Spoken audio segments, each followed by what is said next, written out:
Assalamualaikum warahmatullahi wabarakatuh. Jumpa lagi dengan channel Suyek. Kali ini saya akan membawakan cerita horor yang berjudul Membawa Pisang Masak di Malam Hari. Oke teman-teman, kita langsung ke ceritanya.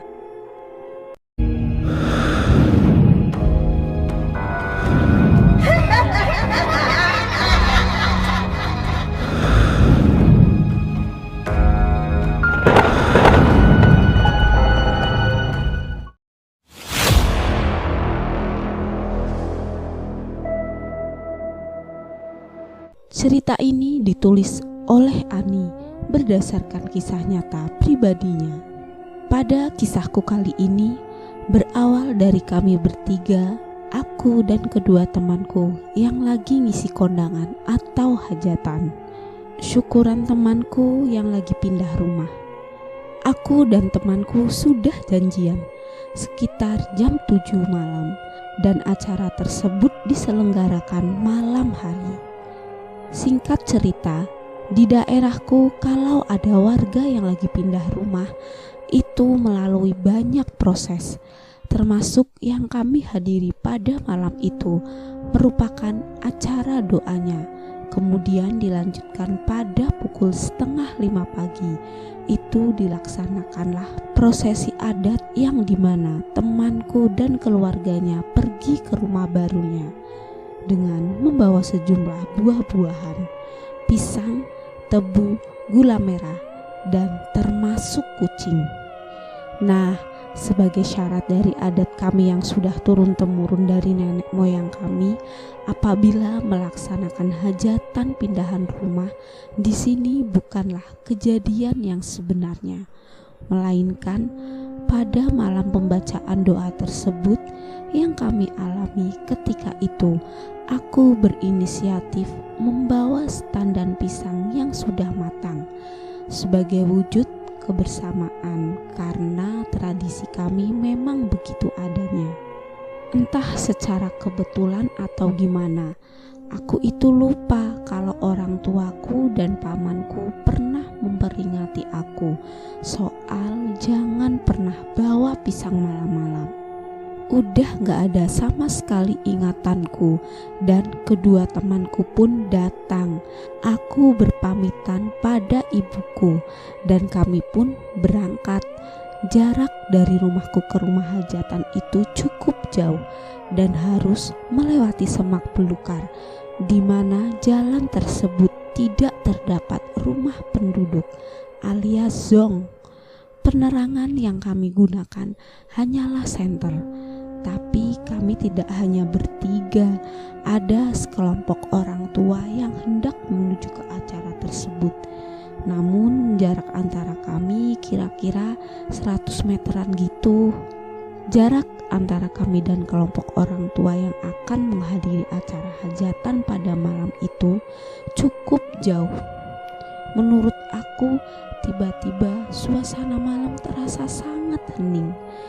Dan yang terdengar adalah suara langkah kaki kami bertiga dan sayup-sayup dari kejauhan suara mereka sedang mengobrol satu sama lain, yang semakin meyakini dan menguatkan perasaanku untuk tidak takut. Nah, tiba-tiba di persimpangan jalan sesuatu hal yang aneh mulai menguji nyaliku dan juga teman-temanku.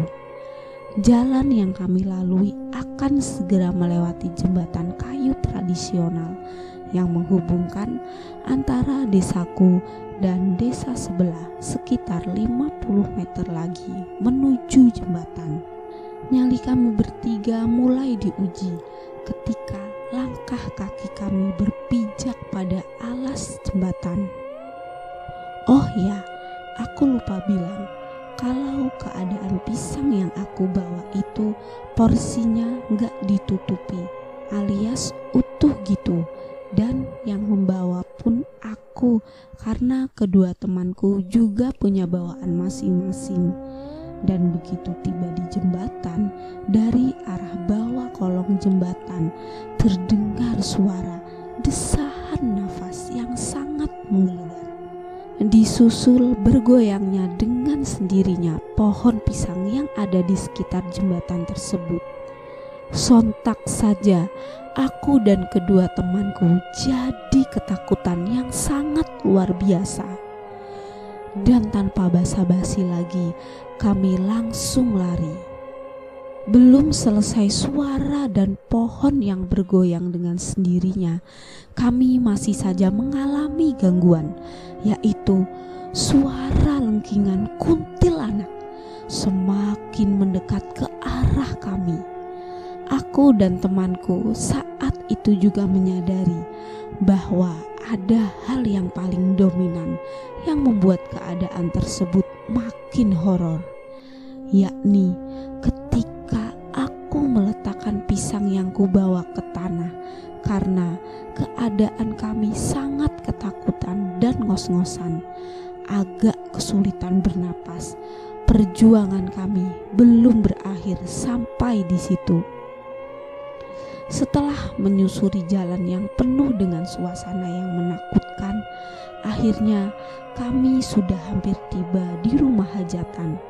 Tapi sekali lagi langkah kaki kami terhenti ketika salah seorang dari kami minta untuk berhenti sejenak. Iva, itulah nama dari salah satu temanku. Dia berkata, "Ani, bisa nggak kita rehat sejenak?" "Mau ngapain berhenti? Kita udah hampir sampai," timpal aku. "Please, aku udah nggak tahan," kata Iva. "Nggak tahan apanya?" tanyaku lagi. "Aku mau pipis, Ani." Sambil meringis, Iva lalu kesana kemari menahan rada kencing yang udah nggak bisa ditahan lagi. "Iva, bentar lagi kita mau sampai. Bisa kamu usahain untuk jangan dulu dikeluarin. Tahan aja bentar," kataku. "Iya, aku usahakan," kata Iva sambil menenteng bawaan yang di tangan kirinya dan tangan kanannya. Dengan tak sadar diletakkan Iva di area yang vital karena saking ketakutan yang luar biasa yang kami alami. Pengaruh dari proses larinya kami bertiga yang kocar-kacir mengakibatkan rasa ingin keluar pipis yang luar biasa hebat juga. Terus terang aku juga ngerasain hal yang sama, cuman aku coba untuk menahannya dan tak pernah aku bilang pada kedua temanku. Perjalanan pun dilanjutkan. Kali ini kami sudah merasa lega karena gangguan yang kami alami tadi sedikit demi sedikit udah mulai menghilang. Karena kami sudah memasuki area perkampungan di mana rumah warga udah ada. Kami pun berinisiatif untuk menumpang di rumah warga setempat, dikarenakan lagi-lagi Iva temanku udah gak tahan banget kebelet. "Gimana Iva, udah lega?" tanyaku. "Iya nih, gimana?" tanya Iva. "Sebenarnya aku juga rasa-rasa mau pipis, tapi masih level 1, kataku. Alias masih bisa ditahan.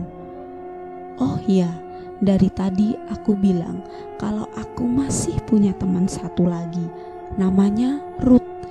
Ia orangnya pendiam banget. Dia gak satu iman dengan kita, tapi mau kok aku ajak pergi ke acara religi kita orang muslim.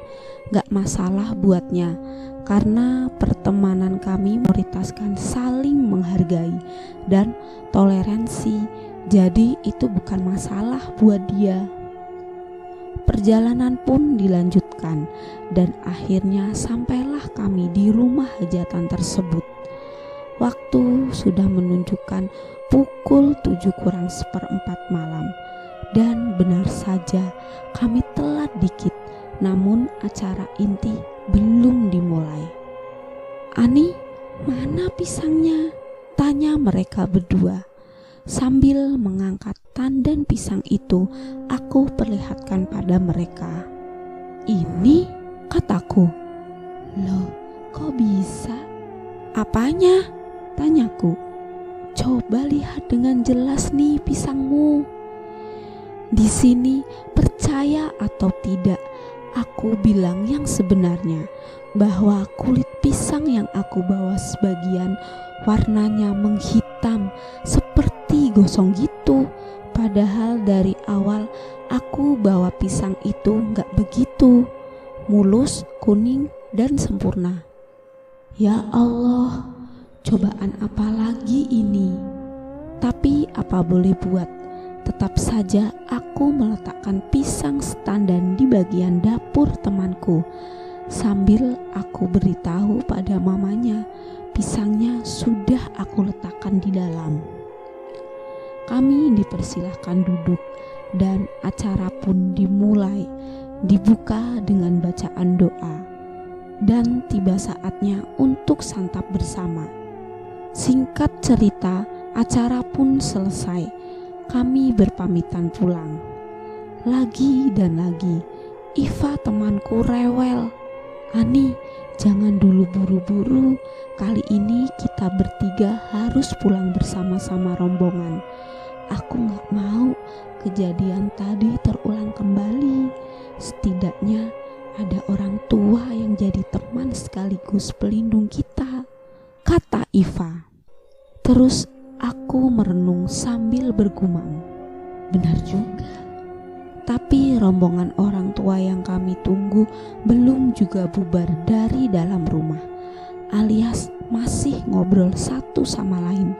Sementara waktu udah mau jam 10 malam. Waduh, gimana nih? Kataku.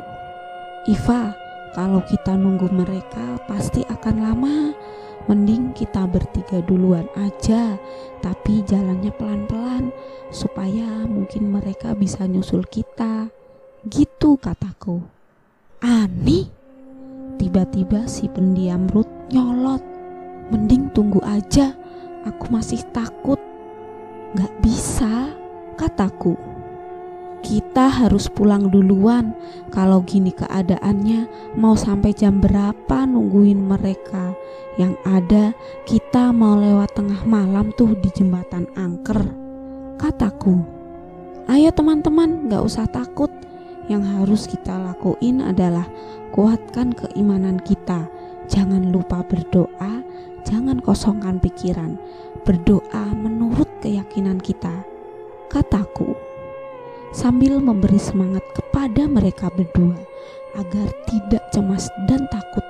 Padahal aku juga ngerasain hal yang sama. Nah, sambil jalan aku lihat sekeliling. Aduh, rumah-rumah warga mulai menjauh satu persatu. Rasa was-was pun menghantui pikiranku.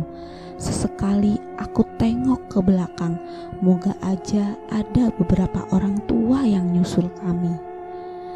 Dan benar saja, aku dan kedua temanku berinisiatif untuk berhenti sambil nungguin kelompok orang tua supaya gak takut. Nah, hal yang tidak diinginkan pun terjadi, di mana ketika kami lagi-lagi melangkahkan kaki di pijakan jembatan dengan rasa takut yang tak karuan lagi, tiba-tiba sesuatu memperlihatkan wujudnya. Ketika kami berjalan, di samping kiri terlihat kepala sapi. Iya, hanya kepalanya saja tanpa badan. Matanya merah dan desahan nafas panjang yang sangat menakutkan. Disinilah nyaliku menciut dan juga kedua temanku. Kali ini aku sangat merasa ketakutan yang luar biasa. Sampai-sampai kakiku terasa berat untuk melangkah. Dan ditambah lagi gemetar yang hebat di bagian kaki sampai ke paha. Astagfirullah, astagfirullah, astagfirullah. 3 kali ucapan yang bisa aku keluarin dari mulut.